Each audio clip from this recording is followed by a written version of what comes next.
I do Oh, not Lord. like this at all. It's been reported on Tuesday there was a AFCA coaches meeting, and they had their meetings where they discussed things about, scheduling, eligibility, just everything under the sun. They meet, all the coaches meet, the FBS's coaches, and they kind of get all their narratives correct so they can propose the right things to the NCAA for the offseason to make the season hopefully better for the future, for athletics, for kids, whatever the case may be. This one's interesting to me. One that came up was the redshirt rule. Now, for context, if you don't know what the redshirt rule is, Yeah. if you are, let's just say, if you're a freshman, you're an incoming freshman, and you don't have to be a freshman, but it's most likely normally when it happens. You can play 4 games of the season, 4 of the 12 games of the season, and you can still put on what's called a red shirt, and that year does not count against you for eligibility, meaning that you can play basically 4.5 years of college football. That's basically what that means. Well, in this case, 4 1/3 year with the 4 games out of the 12.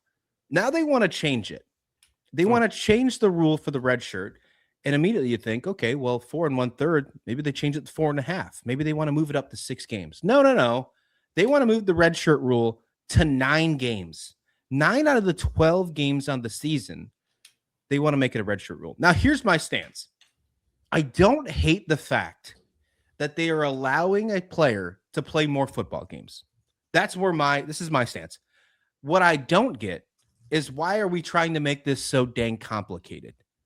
Why are you trying to say, hey, over a 5-year collegiate career, because that's basically what happens when you redshirt, you can play 4 2/3 of a year of college football, but at the end of the year, you're going to have your first year, if you're at 9, well, you might have to sit for a little bit. Why don't we just do 5 years for 5 years? That's it. 5 for 5.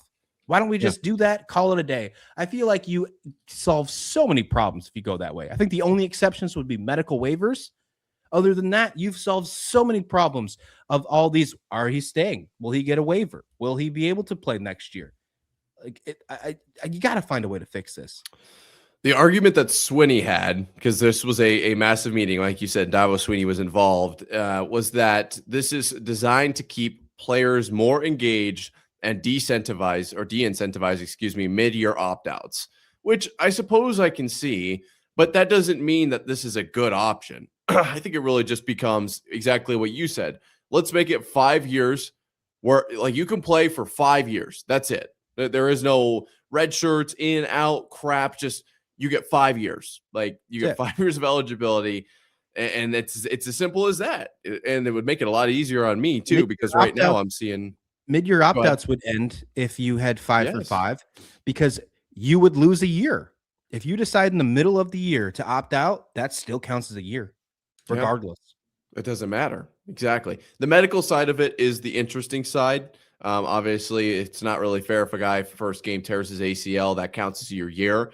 I'm not saying that's how that should be handled, but I don't like this 9 situation either. I don't think that this is a positive change. Like, it feels like all of the changes that are being made are either lateral or negative.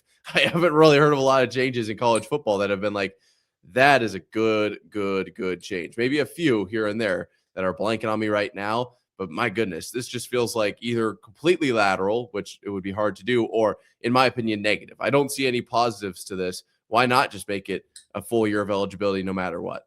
Hey, quick timeout. If you haven't already, hit subscribe down below. We're live literally every morning during the week talking about the biggest stories in sports. So you hitting subscribe is completely free and helps us out more than you know. It's a win-win all around. All right, back to the clip. Yeah, it feels like you're taking 2 steps back to hopefully get 1 step forward. There's no momentum here when it comes to trying to figure out this. I just think the 5 for 5 makes sense. If you're trying to get people to stay around and be motivated during the middle of the season, well, the best way is saying you lose eligibility. If you're worried about somebody playing 4 games and then saying I'm done because they want to hold on to 1 year, well, then make that year count regardless. And yeah, you're right. Medical waivers should be the only thing that be discussed in this one. And I think you take each of them by a case-by-case basis. That's the only way you can talk about that. All of them go to the board. You make a governing body, whether that's the NCAA or something else, because we know that the NCAA is an absolute dumpster fire. And then you move on. To me, that just solves a lot of problems. And maybe this 4 to 9 thing is helping them get into the right direction. Maybe that's helping them push for 5 because they're getting even Maybe. closer. Maybe this is the coaches saying, look, we don't know if we can get the support for 5 right off the bat, but we think we can get this support. Let's get here this year. And then next year we'll push. Well, you know what? We're already at 9. We might as well just go to 5. Maybe that's the direction. And if so, I'm all for it. I think there's a lot of things that I have heard over the last year, 2 years, when it's come to changing things about the roster size, moving the college football to 105. When we talk about the redshirt rules, when we talk about the super seniors with COVID, the eligibility, talking about how high school recruits have had the short end of the stick over the last 5 years because of all these players playing 8 years in college football. It seems like we get all of these opinions and all of these rule regulations from the NCAA, but we never hear the opinion of the coaches, the ones who are actually digging in and actually dealing with this on the forefront. When it comes to the roster 105 size, that came from the settlement. That came from the NCAA revenue settlement, that whole thing.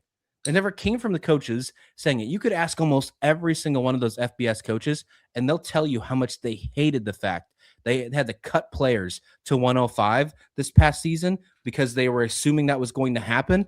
And then 2 weeks before the season started, they said, you know what, we're going to be a little lenient on 105. And then those players that were already cut either had new homes or decided not to return. There are certain coaches in college football that retired because of that. Chris Kleiman of Kansas State, one of them. That is insane. Absolutely insane. The fact that we need to hear more from these coaches. And if that means listening to an egregious change in this rule with the red shirt moving from 4 games to 9 games, if that's the right direction, then maybe I can support it. But ultimately, we have to end up at a very more realistic thing with 5 for 5. I think that just makes way too much sense. It's actually a good point you make there. And it might be a step in the right direction because sometimes moves don't make sense on the surface and they end up leading to something down the road that does make a lot more sense. And you're right. The coaches are the ones that are on the front lines every day dealing with basically the mess that the NCAA and the committees all over the place, because that's really, I guess, how you run college football now, is just by committees, have made, and they have to deal with it. And they're constantly, the best part of the year, in my opinion, is the media days for each conference. You got SEC media days, Big 10 media days, Big 12 media days, and all these questions are thrown at these coaches, and all of them are like, I don't even know what the rules are, man. We're just literally trying to get through every single day because tomorrow this is going to be allowed, the next day it's not, and then we're going to have a major rule shift next week. So we're just trying to do the best we can. And I'm sure that there is some stuff that's not really being talked about, but for the most part, these coaches are the ones that are, you're exactly right, just dealing with what is put in front of them, trying to make the best of it. And they're also pretty much constantly on the hot seat, trying to provide, wins for their school. And like the system is totally screwing them over. So yeah, you make a good point there. Maybe we should listen to them. But at the end of the day, there's so much wrong with college football that it's hard to really nail down one thing and be like, this is what we can't have this. Well, there's like 10 things like that. So you got to pick one. And is this the one that you want to die on, the hill you want to die on here? Maybe for some people, yeah. But the argument that, it's just going to avoid midseason opt-outs, I actually think it's going to hurt teams. I think it's going to create longer, you play 8 games and then you sit as opposed to playing 4. How does the whole team react to that later in the season? Once you've got some momentum, you're building up towards the end of the year. I don't know. I don't feel like this is the right thing. I'm going to be completely honest with you, but you might be right. Maybe this is a step towards something bigger. I don't know. Hey, just wanted to thank you for watching the entire video. If you haven't already, consider hitting subscribe down below. It helps the channel grow and helps us bring better content to you guys every single day. We're live literally every Monday through Friday from 8 to 9 Eastern talking about the biggest stories in sports. So if you haven't dropped by, you really should. We love interacting with chatters, hearing your guys' opinions. You could easily become a part of the show. So hit subscribe and tell a friend. I'll see you in the morning.